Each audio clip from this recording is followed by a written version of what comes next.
Hi, and welcome everyone. It's Varley at Lavender Sky Panther with you on Saturday, July 25th, 2026. And hey, welcome, Rita. I see you're in there in the chat. Thanks for being here. Everyone else, anyone else, if you feel free to join in the chat or not. It's okay. It's how these things work. I'm going to run through and do a little presentation, including some visuals, old-fashioned way. I'll hold them up. And marking the show now, this week's show is called the Varangians, Ells, and Date Palms. And I've got clues in here on the cover, as usual, not always, but usually I do. And this time around, in these three ovals, I have little clues of Ells, Varangians, and dates from the date palms and other things. And we're going to get into this. So why that title? Wow. How I got there was a really interesting badger hole, or a pulling of the thread, as I say. In this case, there was a keyword. And then from there, I started doing my research. And as usual, too, as I'm researching and things are coming up, a lot of times it's by intuition, gets me going. And then it's just a nice little trail lines up as I move along. So if you look at my post section, I put some little things that I was looking at in there. And also it's a nice reminder there to remind me to touch on certain topics. And then if I happen to not bring it forth through the show, have a look around there, and then later, usually a few days after the show, I'll put, some of my references in the description area. Actually, I didn't do it for the last show yet, so oops. But as they say, it's free 99 here on my channel. So what you pay for, you get. In this case, it's free. But I will go back in and put those references in as I, update this show afterward. All right. So before I can even get into this show, though, and again, I'll just hold it up again for reference. Before I can get into this Varangian and Ells and Date Palm show, the keyword kicking it all off, I didn't think I said it, was Novgorod. So the city in Russia, one of the origin cities, and it means new city when you break it down. And that word has always meant something to me. So when I was really young, I was into archaeology, and that word, just that city place, for whatever reason, really stayed ingrained in my head. And as we know, going through some of the things we're going through, some of these key words and things, even from youth, are pieces of the puzzle, so to speak, at getting at some truths and us waking up to what's the true reality of our world. I think if you're on this channel, you know what we've been, I think, lied to just a little bit, wink, wink, about our history, our origins, and so many other things. And so each of us holds a word, a phrase, that nagging, what's going on. Each of us has at least one piece, if not many more, of, people like to say, puzzle pieces. And then we all kind of come together and ponder things and share these things, like I'm doing, and I'm sure you do, with whomever you're around. If you don't have a channel, or on the channel, if you do, we're going to start to be like, okay, I got that piece from over there. And okay, 90% of that show didn't make sense, but that 10% did. Again, as I say, like, all of this might not click with you. I'm just throwing things out that came on my radar, and it says food for thought, but also, use that as a springboard. If anything intrigues you, jump in and look further. And like I like to say too, and if you do that and you find out some really cool stuff, please not report back to me, but email me and let me know what you find, because I find all of this fascinating, and especially what other trails people go down and what they discover as well. So this is just what's on my mind for now, of how the show came together. And what's been happening lately is right in the last second, like, a couple hours ago, I just got all this other realization, aha moments coming in to add on top of this, Varangians, Ells, and Date Palm topic. So what I'm going to do is jump back to the previous show a little bit, because what dumped in just a couple hours ago is a bridge moment between the last show and this upcoming show. And I did put in my post section a couple of things about that as well. So before we get into this new exciting topic, I find it exciting anyway, I'm going to take you back just a moment to this show. So I invite you to look at the show if you haven't seen it already, Tripal to Pegasus, Fire and the Caucasians. Because in this show, I do talk about the Prometheus story. And the story, the short version of it is, if you can't go back and look at it, is how there is a connection of, in the Prometheus story, the Titan Prometheus was chained to Mount Kazbek in the Caucasus Mountains. And why did I even look there? Because as a little kid, it always bothered me to no end, even in first grade, of why in the US and government and school forms, they would say, put down your race. And it was never white back in that day. It was always Caucasian. And I always even asked the teachers and everybody else, why do we have to put Caucasian? What is even Caucasian? And nobody would say the true meaning. They would just say, oh, it just means white, fill that in. So it still nagged at me to this day, obviously. So I did a whole show on it. Anyway, Prometheus chained to the mountains in the Caucasus Mountains because, allegedly, he was stealing fire from the quote-unquote Olympian gods who overthrew the Titans, and Prometheus was a Titan. As a penalty, he was stealing fire to give it to humanity for the good of humanity. So humanity wouldn't just have to forage for food, and they used it for comfort, having a fire for many uses. Anyhow, the penalty was being chained to the mountains. Short story of it is that an eagle called the Caucasus eagle, dedicated name for it, would come, take his liver. It's a nasty story anyway, every day. And, Prometheus would be under eternal torment. Okay, all because he was trying to help human beings. Now, I connected the dots further in that show. Beautiful aha moment of what do we have at Rockefeller Plaza in New York City? We have a golden statue of Prometheus. And Prometheus is there, with his fire. There's a ring and a rock showing that he is enslaved. So here you have a bastion of corporate, or, symbol of corporate, I'll say it, tyranny. This is just my point of view and my little story I'm weaving together. You have Prometheus there, so eternally chained. And I further connected it that if you look at the US, what's the symbol? The eagle. So you have a kind of the corporate, and it would be enslaving, oppressing side of the country, perpetually having allegory for human beings there with Prometheus kind of chained and enslaved. Now, I'm not going to get too much into this, and this is supposed to still be a light show and happy show, and it still is. But I'm just so wowed by these moments coming through myself, so that's why I'm sharing them.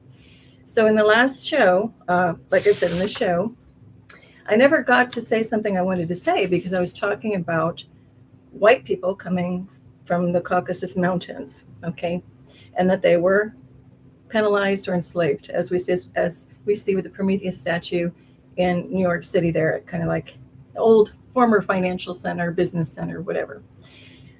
What I wanted to include in that last show too was the notion of white slaves, white slavers. And there's an infamous video, although I don't know if you ever saw it, I put it in my post section just ahead of the show, with George Lucas, who did Star Wars, and an interviewer is Charlie Rose. I'm not a fan of his nor his interview style, but whatever, it is what it is. This interview comes from supposedly December 25th, 2015.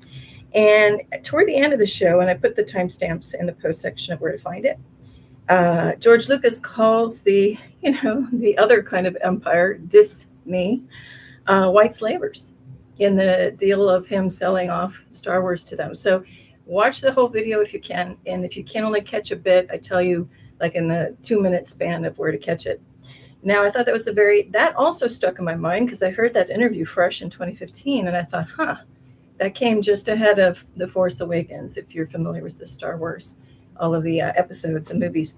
Anyhow, it was right when he was selling off his Lucasfilm, his whole company, and he explains why he did it in the interview. But the major point of that is he told a lot of code throughout that whole interview. And, we have to take it back to the basic reference that if you've made it as a director, an author, a singer, or whatever, at the multi-mega, important levels, especially in the billions with sales, pretty much you are in the club, quote unquote. Secret society things, you have like an inside track on a lot of this. Now, the question is if you're on the good team, the bad team, or the neutral team with all of that. So when you look at Star Wars and his role, this is just a little side story just to complete this out, and then we'll get into the new show material. I still believe there's, even in those circles, those whatever you want to call them, upper circles, certain circles, you've got a good side, a bad side, so to speak, a yin to a yang, and a balance. And there's some truth drops that are released on purpose. Someone's got to do it. So the mouthpiece for that is maybe more of a favorable light. And then you have the opposite coming to wreak chaos. So to me, that yin and yang is George Lucas is maybe was the maybe good to neutral figure delivering certain truths, whereas his buddy in that group, initials SS. So Stephen, you know what? I don't want to say his whole name to give him credit, because he came in doing the opposite. What is he doing? He brought in Jaws to scare the heck out of people, to stay out of the water, to hate sharks, whatever. He brought in dinosaurs, total fear mongering there. Everything has like a dark leaning, energy to it. So that's why I don't like that one. But whatever the case, I always thought, well, why are they pals? It's because they're all up in that upper circle and they each have a role to play. Okay. So for me personally, I do like the Star Wars realm because I feel that was meant to light us starseeds up. Anybody who's awakening, look at in 2015, the very movie is called The Force Awakens. Was talking about people now, in our times now, starting to wake up to, hey, I don't think our history is correct. Wait, there's a bigger world out there. What? There are ETs. I knew it. That was that whole thing, waking a lot of people up, especially for people like in my generation. I was around 7 in 1977. And I remember coming home being so excited to see a movie like that, because that's where things kind of made sense. We knew it was a fantasy movie, whatever. But at the same time, something really hit home. All right. Well, anyway, that's enough about that. But it's important. I am bringing up the idea of slave or white slave for a reason, and origins of the white people. And then after I talk about this a tiny bit more, I will get into the new topic, but it does all relate. So, and I just want to look at the chat and say, hey, welcome, Sarah. Good to see you here too. All right. So I brought all of that up because we're going to be talking about the Varangians, or Varangians, I like to say. And I'm going to talk about their origin story. Just think Vikings. Think of, well, just for now, just think Vikings, okay? And we're going to get more into that. But the reason why I'm bringing that up is they are the Swedes, people from Sweden, who they were and they weren't from Sweden. I'll get to that. But just loosely defined, it's defined as the Swedish, like Vikings of Sweden, who came toward the east to Russia to conquer. It's subjective. So some sources will say, oh no, they didn't conquer. They were voted in to rule that area. I'm not buying it. I think they came in to conquer. And another faction will just say of the Vikings were like in Denmark and Norway, and they went west over toward the UK. So just think of two factions, think Vikings. So even the word Viking, Vi is like in the word divide. It's two. It's like bi or Vi, meaning like literally splitting in two. So, and that's kind of what happened. The two groups divided and conquered whatever they did, right? So we'll get into that more. But the reason why I'm bringing that up is back to my keyword Novgorod that started this whole topic. I watched 2 years ago an interview, and I'm this is nothing political other than just stating certain things that were shown as facts and kind of interpreting and decoding things. I could care less. Again, anybody in the upper echelon of all the political things, they're in the club. It's one team owns all of it. So it's just, who cares? It's all kind of against humanity, camp against humanity, to harm humanity, create distress, literal harm and worse, etc. So I take zero stock in any of it. So when I get into this, it's not political statements. And I'm also going to get later into Vatican, making no things about religion here or there, pro or con. I'm just kind of stating these are characters in the story that I'm weaving here. Okay. So anyway, back to it. So Novgorod, remember, has been lingering in my mind since a youth. I hear this interview and I watch all kinds of things I don't agree with, things I do agree with, because I'm looking for all my puzzle pieces and pulling them together, and they come from everywhere, because at the end of the day, we're all one in the room. The source is God, is all of us. We're all pieces of the one. And so we never know who's going to have little pieces, right? So anyway, I was watching this Tucker Carlson, who I don't watch usually, and Vladimir Putin interview from 2 years ago. Well, it just lit me up. I mean, I got a ping on it. The very beginning of the interview, what does Putin do? He starts talking about the history of Russia. And I thought it very odd that he starts it off in Novgorod. Okay, so that got my ears perked, in the year 862 AD. Okay, so he starts to explain a story of how we have a prince, Rurik, who was of the, he just said that. I don't think he even clarified that he was Norse. Maybe he did. But who was Norse. So Nordic, coming from Sweden, came through, And then from there, became the ruler, established, and then came down through Ukraine. So that's kind of where he starts his story. Fine and good, except, first of all, let's fact check everything on that, especially if it's coming from Putin. But also, I wanted to know, okay, I don't care about 862 AD. I know people existed there before that. So where did they come from? Who were they? I want to know about that. So I just found it curious that he starts off with explaining a conquering or invading party, instead of talking about who are the peoples who existed there before, who were not that. Okay, so that brought another question to my mind. And this will bring us to our bridge and connection of the white slavers and slave, and from my last show, bringing us into the Rockefeller Plaza and all that. So I wanted to look. So the peoples existing before the Varangians came along were just, it said like a mix of Slavic people. Okay, so then we look at what's Slavic. And I put in my post section, when you look up where did the Slavic peoples come from, it says some territory kind of south and east of Europe. Okay, now I just did this show, and who did I said the white people, where were they coming from? At least one of the places, Caucasus Mountains, because that was our clue of why do we have to keep putting Caucasian in a box for white in the U.S. And I'll hold this up for anybody who might have missed that show, or just as a refresher. So this is a topographical map of the Caucasus Mountains running from the Black Sea to the Caspian Sea. And, so this is that region. And then on the map, you can see here, so it sits there amongst Turkey, Armenia, Azerbaijan, Turkmenistan, Kazakhstan, Russia, Ukraine. I mean, look, everything, Syria, Iraq, Iran is all in that vicinity. And I've mentioned too, like, we have a heck of a lot of wars happening all over there, and there's specific reasons why. But anyway, that's the, the source of the Caucasus Mountains. So they're saying that the people, the Slavic peoples, were coming from, somewhere, even off the map over here. But I'm going to argue further. And again, if you look at my, or not argue, but state further, if you look at my post section, I just, with my hand, just in pink highlight sketch arrows, just kind of show that region and show that one origin point of whites, very much could have come out of the Caucasus Mountains, gone up, through Europe, made their way even up into Finland, Sweden, Norway, Denmark, obviously into Europe and the Germanic side of things, France. They could have also come up from the Caucasus and gone over up, northeast Kazakhstan, all the way up into Russia. There's a whole thing called White Russia. I'll get to that in a second. So one source of, humanity coming through could be that. So what are we taught in schools? Oh, the cradle of civilization is in Africa, and people came up out of like Mesopotamia and the Tigris River and all these things, what Euphrates and whatever else, etc. Well, that may have been one cradle of civilization for one type of peoples, but I think absolutely the Caucasus Mountains was another. And I'll get to how did they come out of the mountains in a second.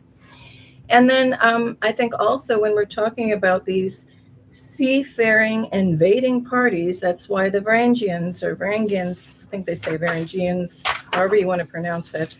I'm just going to go with how it feels right to me. But for the Varangians, they are noted to be, of course, what do we know, Vikings or seafaring people. So where are they coming from? We had a Slavic people existing up there in little settlements, little fortified hill fort type things along the rivers, I guess just for, local disputes and whatever, people coming up and down the river. There were trade routes, people looking for silver, amber, or other things. There probably would have been just like local robberies and things, just to put it very simply. So you would have had little hill forts for these communities, but they were all kind of separate. But anyway, what I want to say is, so where is this invading party, the Vikings or the Varangians, coming from then? If they weren't local to the area, they just started to come in. And so to me, they either have to come up through the Caucasus, but since they're seafaring, to me, and if you've watched one of my first, or I forget what number, Live 10 or something, show was about the true shape of the earth and everything. I do believe it's a toroid. I do believe there's an inner earth, and I have very good reasons why. It's kind of more than belief. I've been shown stuff in a very visual, very powerful way that there absolutely is an inner earth. And it's okay. I mean, everybody's theory of flat, round, toroid, it all is correct if you go look at that show. Anyway, there's ways that make it all possible. But anyway, to me, there is an entrance, hollow earth or inner earth entrance in the Arctic. And so to me, it would make sense that people came up out of that entrance and they were seafaring and then started to flow into the territories of Norway, Denmark, Sweden, etc. And that those were the parties that were released at a certain time because they only showed up. Putin says 862, and other literature, as I was, searching around, also point to around that time. And so, and some of them were giant in stature. I'm going to get to some quotes about how these Varangians were described by a Arab traveler at the time and how he marveled at it. And that's going to give, that's a little hint drop there in the title, is the date palm clue. And we're going to get into all kinds of interesting stuff. So if anyone says, well, and everyone's entitled, like I say, I'm just dropping these out and unfolding a story according to how I've been given it, shown it, or just otherwise connecting my own dots together here. But please definitely research on your own, jump into this if it at all inspires you. Now, the reason why I'm saying the entrance to the hollow earth from the north, there's an account of that, and I've brought this up before in this book, The Smoky God, or Voyage to the Inner World. And this one was an account by Olaf Janssen, and his dad was a part of the story. Anyway, this is like a deathbed confession and story. The boy was put in an asylum by his uncle because his uncle wanted to seize his riches and his inheritance. But the guy, I think, was in there for like 25 years. So, of course, he didn't want to tell his story until he died. If this can be an authentic account, and I believe it is for a few reasons. Now, the person who recorded it, Willis George Emerson, I believe, was a creative writer at the time. Or he was like, I think he even says in the beginning he was a reporter for one of the papers. However, there's a lot of detail in here that I felt that resonated with me as being completely legit. So, and plus I've been given other things in other ways, divine ways, to substantiate, yes, there is an inner earth and there's an entrance up there. Now, that I want to just bring into the puzzle here, into the mix, because to me that explains why suddenly we have a combative, or at least a domineering force coming up, seafaring force suddenly showing up. That's just my own little theory. But yeah, dig into it on your own and see what you think. Now, back to our peoples before they showed up, wherever they came from. I think another location that they could have come from, not only the Arctic inner earth entrance, not only the Caucasus Mountains, but maybe also somewhere off in northeast, far north and east of Russia. Maybe they came through another source of the mountains, or somehow, came out that way. For the Caucasus Mountains, then we get into stuff like, okay, did they come up through portals? Did they come up through inner earth? Or again, we got people showing up all over the planet with different predominant races. Again, this goes into my previous show. We talk about the different races just a little bit.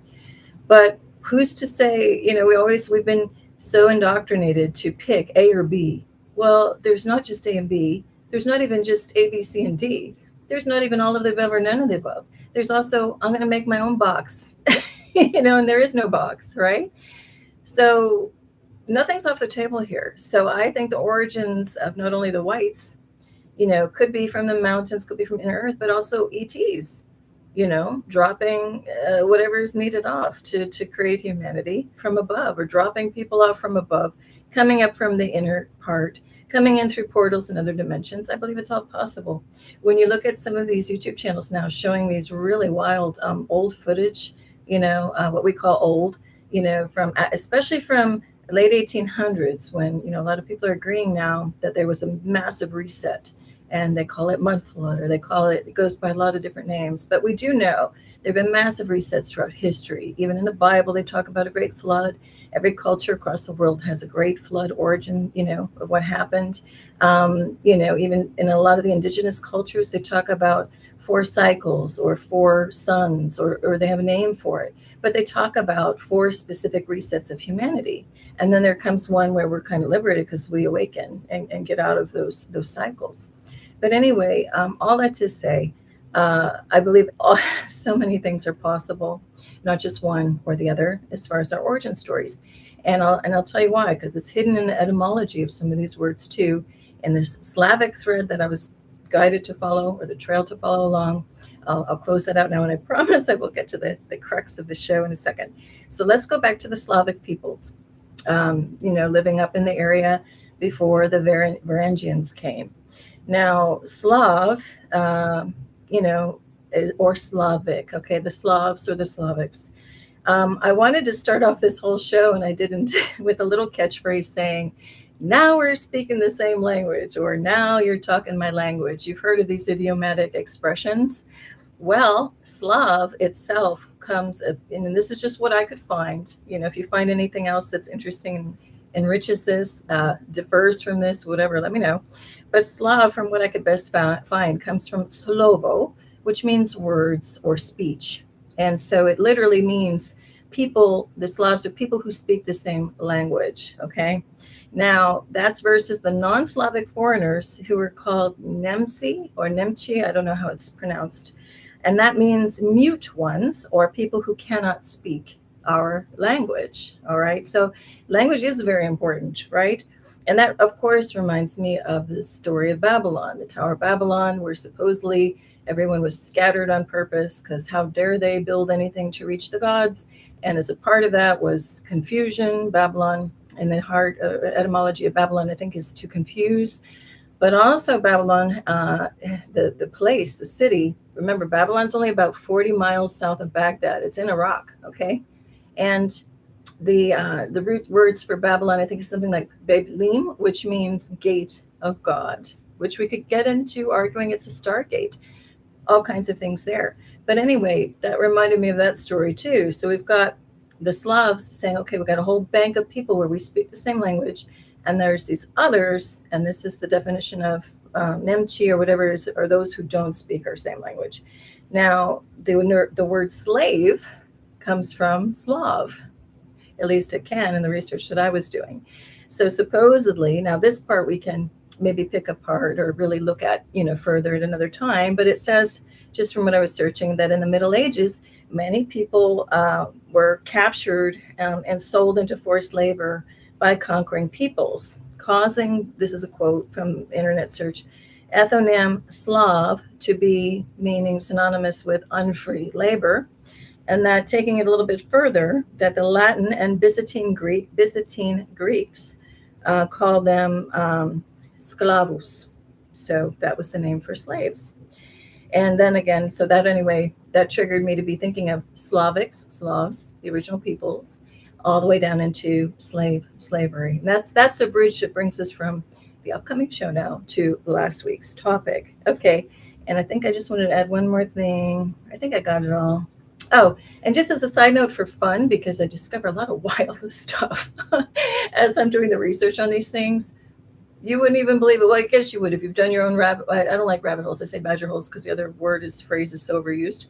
But as I'm pulling threads and looking further and further, and it's unraveling more and more truths, I see some wild stuff.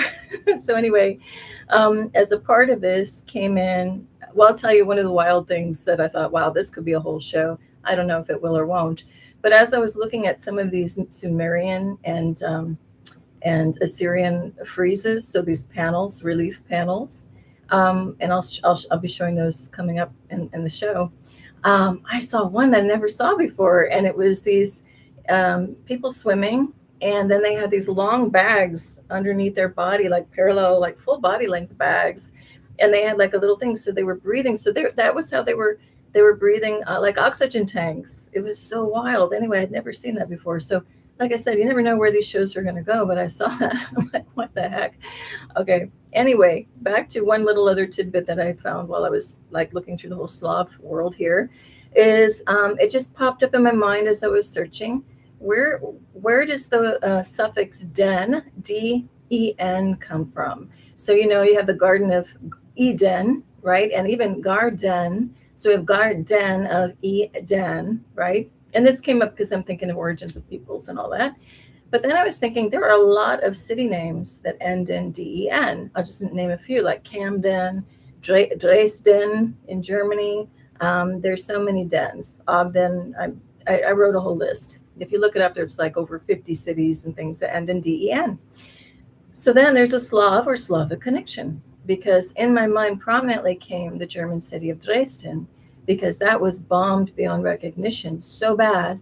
And now I think it's come out, the truth with all of these wars are just excuses to literally sacrifice, wipe out people, humanity, and also wipe out our origins, our clues, our culture, so that we can't, grow and draw from the past of what's going on and put these dots together. So I have been to Dresden, and you can feel how obliterated it was. They've reconstructed some things, but boy, you can just feel the sorrow and whatnot, at least if you're nothing against anybody. Like, some people can feel stuff more than others when they go to locations. I can, and boy, did it feel intense. But my point is that when I looked up the origin of Dresden, okay, what does the den part mean? One interpretation is that in the Germanic languages, the den part, this den suffix, can mean home or valley, which makes sense. It's the home or valley.